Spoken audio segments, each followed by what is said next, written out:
It was just a beautiful morning.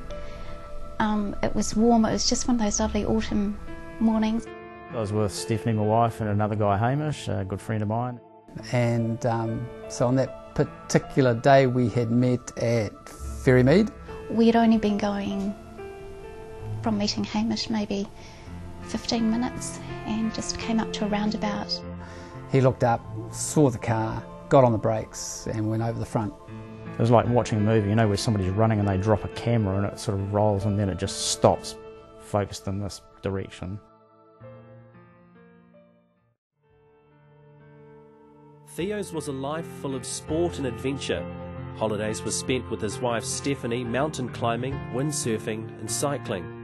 What happened that morning seemed like a simple accident, but it brought with it devastating news. He had fractures in C2, C3, C4 and C5 as well, which are the vertebrae of his neck. I think death in a lot of cases is pretty much, you know, normal. And if you don't die, I've been told I should probably have been on a respirator for life as well. The spinal cord transmits the information from the brain to the rest of the body. So if there is damage to the spinal cord, the information that the brain gives to your limbs is disrupted. A broken spine meant Theo was up against the odds. To walk again could have been an impossible dream. But not for Theo. He'd made a career out of mentoring top-level athletes on mental fitness. Motivation was his job, and he was about to start the biggest job of his life. I was quite well prepared for it. It was good in the sense that because of the sort of work I do, I'm very interested in things like what I call mental fitness and how important it is to think positively if you run your own business and own your own business. And it is pretty critical. In fact, it's essential, really.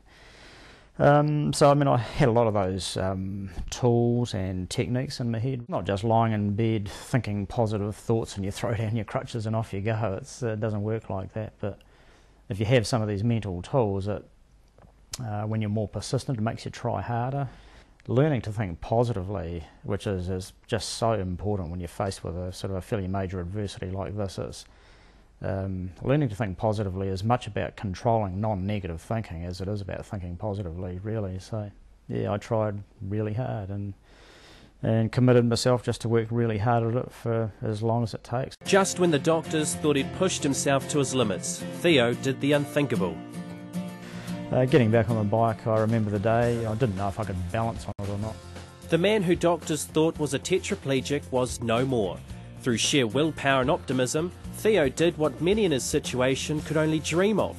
Theo dared to believe what the doctors said he shouldn't, and it was that belief that gave him his old life back. You know, that idea of whether you think you can or think you can't, you're probably right. And so believing that you can do things is just so critical. I don't think people really appreciate just how big that is, but it's been a massive help to me, massive.